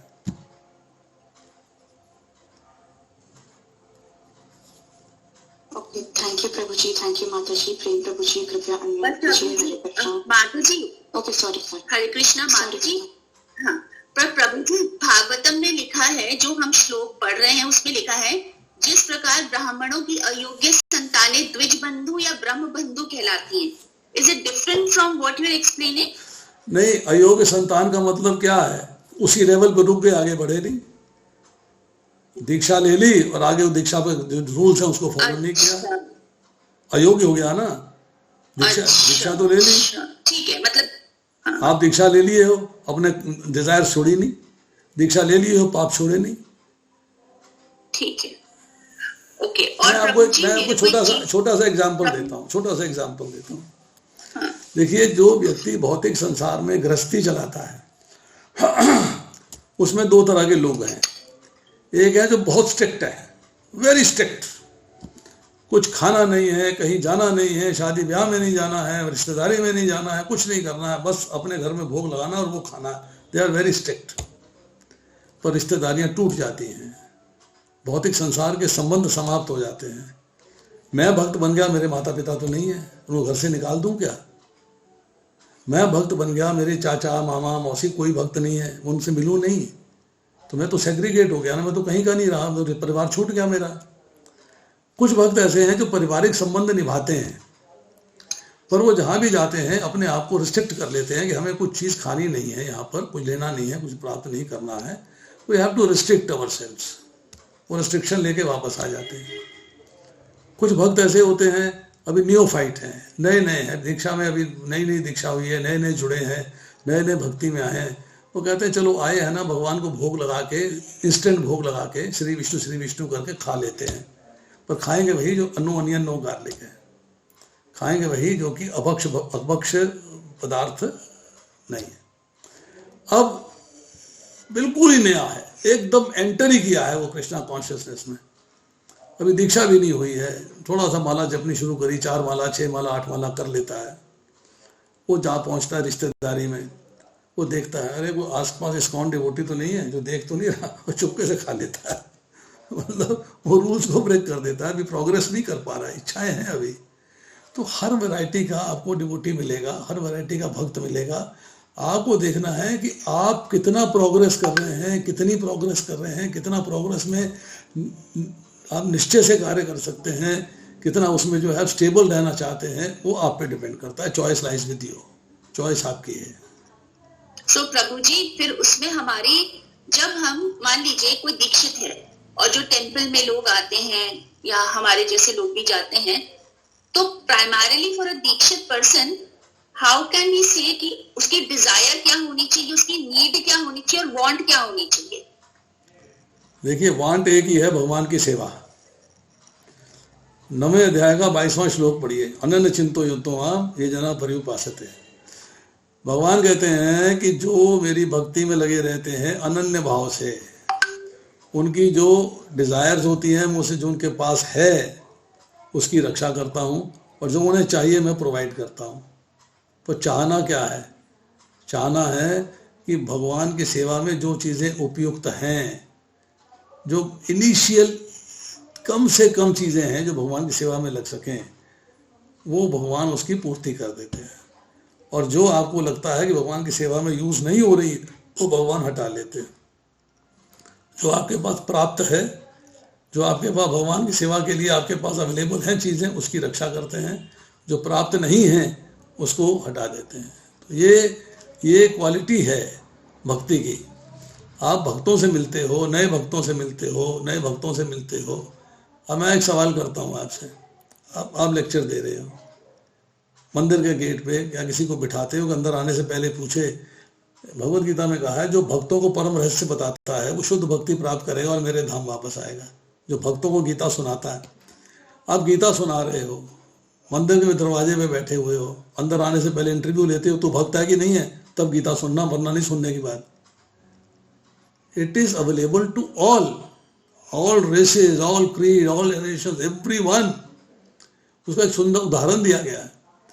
एक व्यक्ति कबूतर को दाना डालता है, कबूतरों के लिए मूड है कबूतरों को दाना डालने का, 4 कौवे आ जाते हैं, क्या करेगा? कौवों को भगाएगा, कबूतर भाग जाएंगे। तू भी खा ले यार, कोई बात नहीं, हो सकता है तेरे को भी कोई फायदा हो जाए। तो जब भगवत गीता सुनते हैं, मैं आपको बताऊं, I am not boasting again, मैं 26 साल से कथा कर रहा हूँ और असंख्य लोग ऐसे हैं जो मुझे मिलते हैं, कहते हैं जी हमने कृष्णा कॉन्शियस ज्वाइन करी आपका कथा सुनने के बाद। पहला लेक्चर आपका सुना था, फर्स्ट लेक्चर आपका सुना था, हम उसके बाद जो है कृष्णा कॉन्शियसनेस में आ गए हैं और प्रोग्रेस कर गए। बहुत अच्छी सेवा करते हैं वो लोग, बहुत बढ़िया सेवा करते हैं। तो कथा जो है it is available to all, भक्तों का संग मिलेगा, it is available to all. अब आप कितना यूटिलाइज करते हो, कितना यूटिलाइज नहीं करते हो, आपकी किस्मत पे है, आपकी मेहनत पे है, आपके मूड पे है कि कितना आप यूज करते हो उसको। भक्तों के संग को कितना यूज करते हो, आपके मूड पे डिपेंड करता है। तो आप मंदिर जाइए, भक्तों से मिलिए, नए लोगों से भी मिलिए, पुराने से भी मिलिए। आप महसूस करेंगे कि जिस दिन मंदिर गए हैं उस दिन आपका दिन बहुत अच्छा बीता है, वेरी वंडरफुल।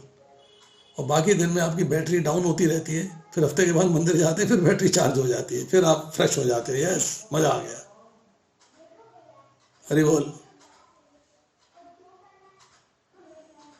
और कुछ? थैंक यू माता जी, थैंक यू प्रभु जी। प्रेम प्रभु जी कृपा करके अनम्यूट कीजिए।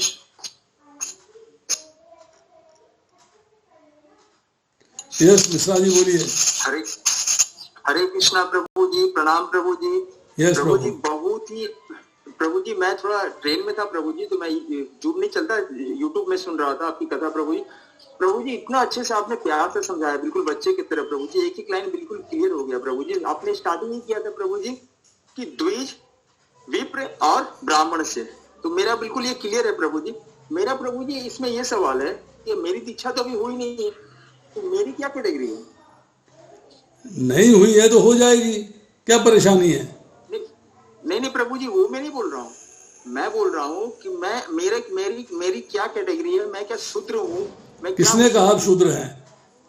किसी ने कहा? मतलब ये जानना चाहता हूँ। नहीं प्रभु जी, आप कृष्णा कॉन्शियसनेस में प्रोग्रेस कर रहे हैं, आप कृष्ण भक्ति करते हुए वैष्णव बनने का प्रयास कर रहे हैं, आप साधक हैं, साधक हैं, आप साधना कर रहे हैं।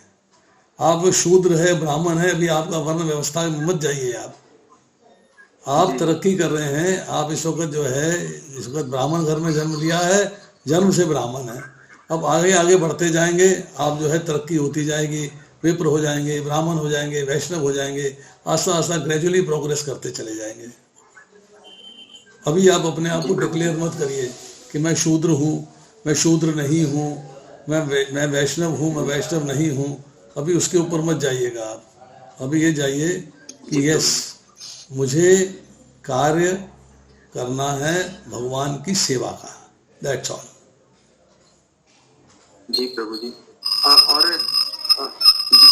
जी प्रभु जी, बहुत ही अच्छी से आपने समझाया प्रभु जी। अगेन प्रभु जी, बहुत ही अच्छा मुझे आपका कथा लगा। मैं फर्स्ट बार आपको सुन रहा हूँ प्रभु जी, इसके पहले मैं नहीं सुना था। मुझे बहुत ही आनंद आया प्रभु जी सुनने में आपको, आपकी कथाएं बिल्कुल आपने बिल्कुल डिटेल में आपने समझाया, जो भी चीज समझाया।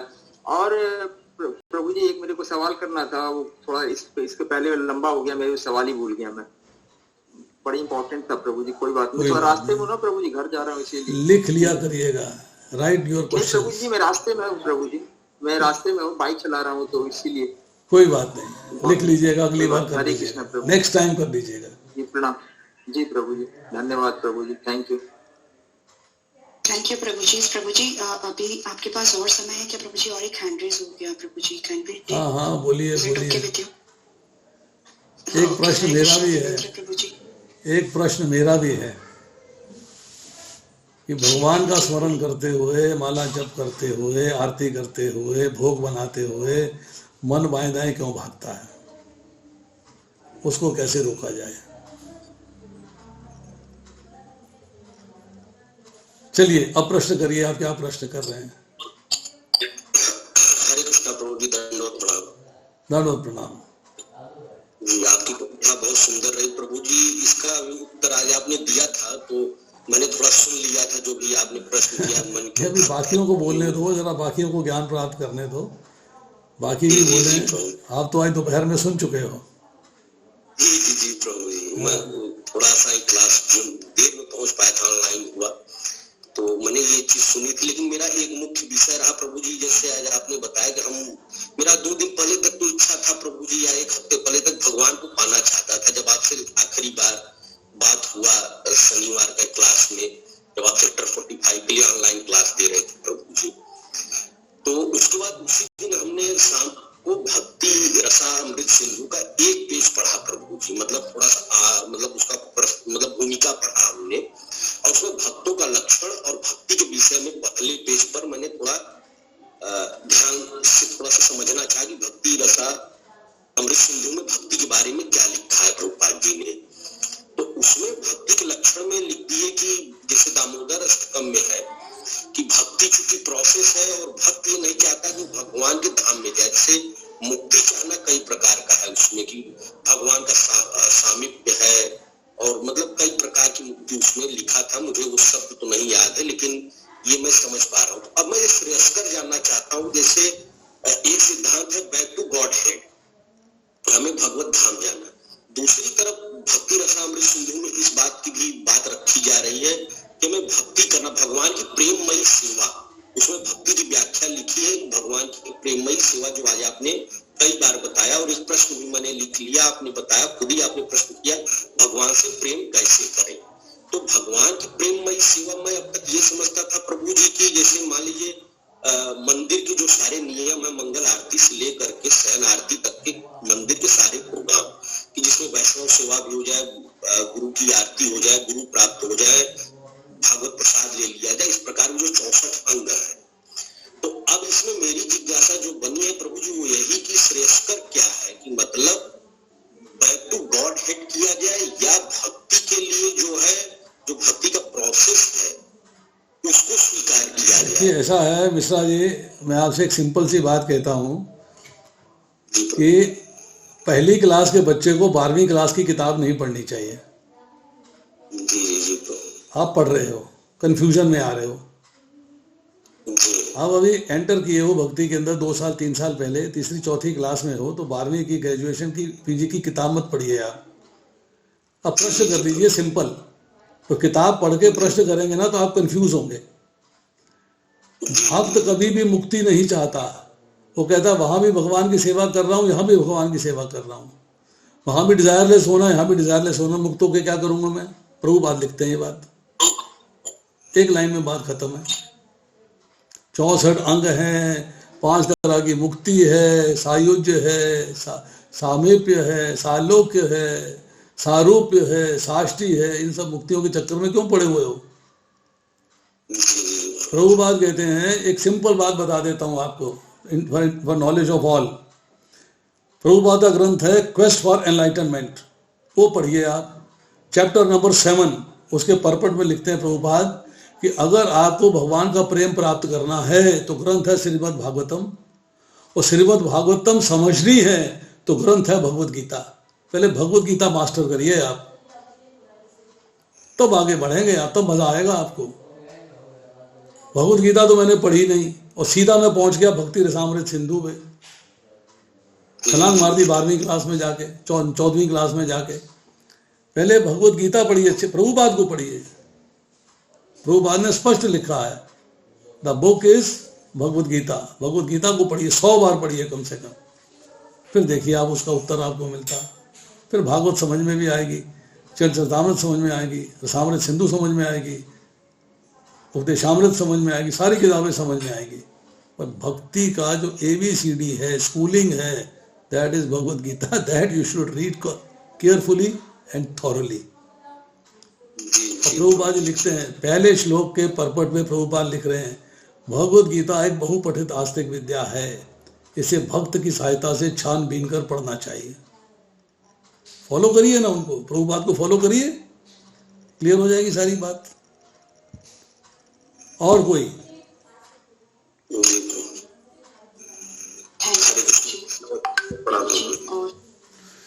प्रभु जी और तो कोई हैंड रेज है नहीं प्रभु जी, तो अगर आपकी आज्ञा हो तो क्या हम आज के सत्र को यहीं पे विराम दे सकते हैं प्रभु जी?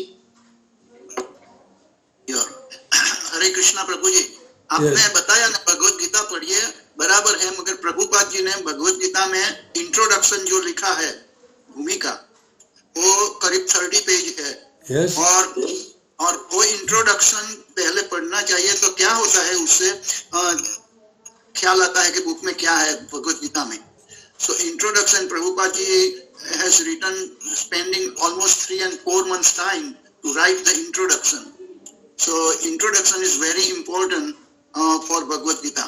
That's I feel. And many times we read and we forget, and you open any time again, then you feel something new. You learn from this. मुझे अच्छे तरीके से याद है प्रभु जी कि my Guru Maharaj he told me that he has read introduction 39 times. Exactly right. आप बताएं यार, हम लोग एक बार पढ़ के सोचते हैं हमने मास्टरी कर ली, हम लोग मास्टर हो गए। आज मैं 26 ईयर से लेक्चर दे रहा हूँ और महाराज का एक स्ट्रिक्ट आदेश है कि whenever you go and lecture you must read for at least not less than 1 to 2 hours पढ़ के जाना है। मैंने 100 बार से ज़्यादा भगवद गीता पढ़ी है, फिर भी जब लेक्चर देने जाता हूँ तो 1 घंटा 2 घंटे पढ़ के जाता हूँ, क्योंकि उनकी इंस्ट्रक्शंस है, I have to follow it, I have to practise it sincerely, that's all. या इंट्रोडक्शन में बहुत इंटरेस्ट है प्रभु जी, बहुत ये ना कुछ कोई मना नहीं करता पढ़ने को।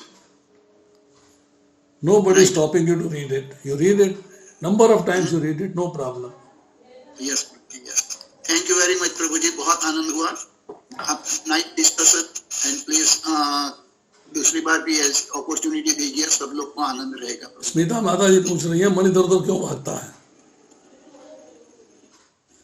माता जी इस प्रश्न का उत्तर ढूंढिएगा, कुछ लोगों को पता है, मैंने बता रखा है, हर जगह बताता हूँ, आपको भी बताऊंगा, पर नेक्स्ट टाइम बताऊंगा,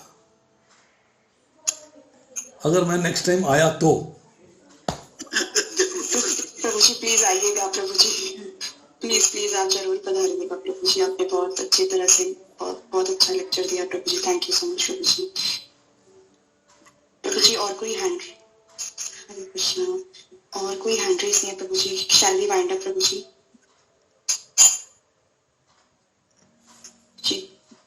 प्रभु जी थैंक यू सो मच प्रभु जी, आपसे ये रिक्वेस्ट है कि आप बारंबार पार्ट साइड फाउंडेशन में पधारें और आप इतने अच्छे तरह से चर्चा करते हैं, भगवत चर्चा करते हैं। आपका बहुत बहुत धन्यवाद प्रभु जी। हरे कृष्णा, धन्यवाद, प्रणाम प्रभु जी। वंशा कल्पतरुभ्यश्च कृपा सिन्धुभ्येव च पतितानां पावनेभ्यो वैष्णवेभ्यो नमो नमः। समस्त वैष्णव वृंद की जय, श्री प्रभुपाद की जय, हिज ग्रेस श्री कृष्णा प्रभु जी की जय। हरि बोल, हरे कृष्णा, धन्यवाद, प्रणाम, राधे राधे।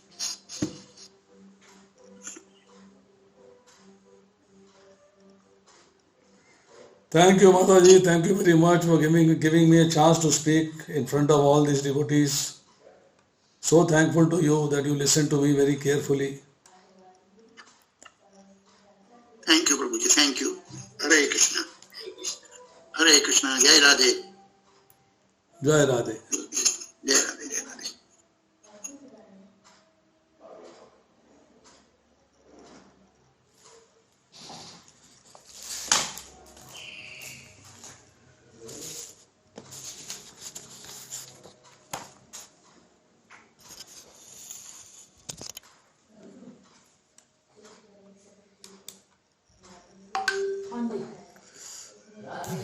तुम आई थी बीच में पूछने के लिए, कुछ कहने के लिए। वो निशा खड़ी थी, निशा को कुछ बात करनी थी आपसे। ला दो निशा को। कहाँ है? चली गई, अभी अभी निकल गई। बड़ी सुबह बात। क्या कह रही थी तुमसे? मुझसे कुछ नहीं, बोली अंकल से बात करनी है। मैंने कहा अंकल का लेक्चर है, 8:30 तक था लेक्चर। इसलिए मैंने झाँका, मैंने लेक्चर चल रहा है। तुम जो है दूसरी ढूंढनी शुरू कर दो, इसकी छुट्टी करनी पड़ेगी। मैं तो गली गली ढूंढूंगी, ऐसी बात कर रहा हूँ। ऐसा है, ध्यान से। अब तो वह लेक्चर तो नहीं है, बताओ सामान सब बैठूंगा। कल मंडे है ना, कल लेक्चर नहीं। पहले इसको समेटो, फिर उसको समेटते हैं। पहले ये रखें जरा पहले कागज। मुझे अपना काम करने दिया करो। अरे जगह मेज में होगी तभी तो काम करेगी ना। अपना काम करने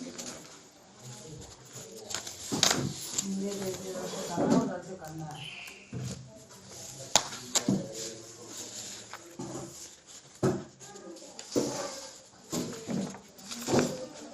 नरेश, वो मेरा काला बैग दे। ये सारे काम को निपटाएं। इधर का काला बैग ला के। तो बोतलें आप ऊपर लेके जाना। और क्या 3 इकट्ठी कर रखी है, सारी भरी पड़ी है। अभी करते हैं, अभी करते हैं। देखो मैं अभी लेके जाऊंगा आपको। ये मैं मुझे अपना सामान लगने दो दुकान पे। हाँ लो, पहले भी दे दो।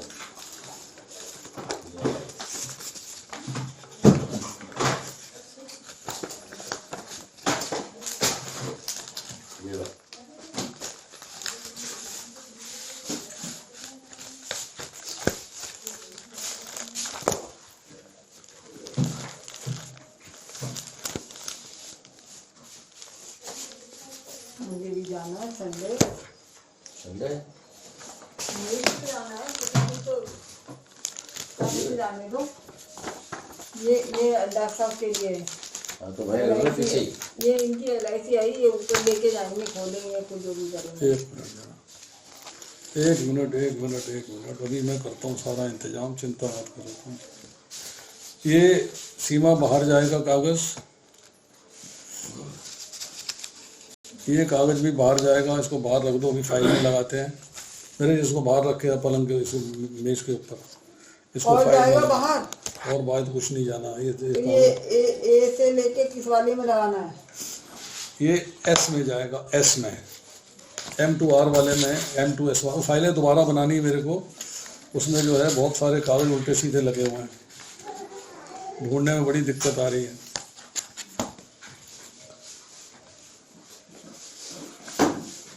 ला भैया किताबें, कापियां ला, वहाँ से किताबें ला सारी। ये वाली? हाँ सब ले आ।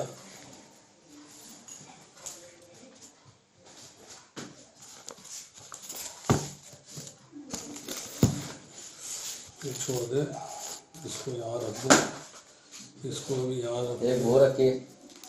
अभी रुक जा जरा यार, तो मेरे को काम जरा देखने दे मेरा। ये पहले जो है एक काम निपटे, फिर करते हैं बात।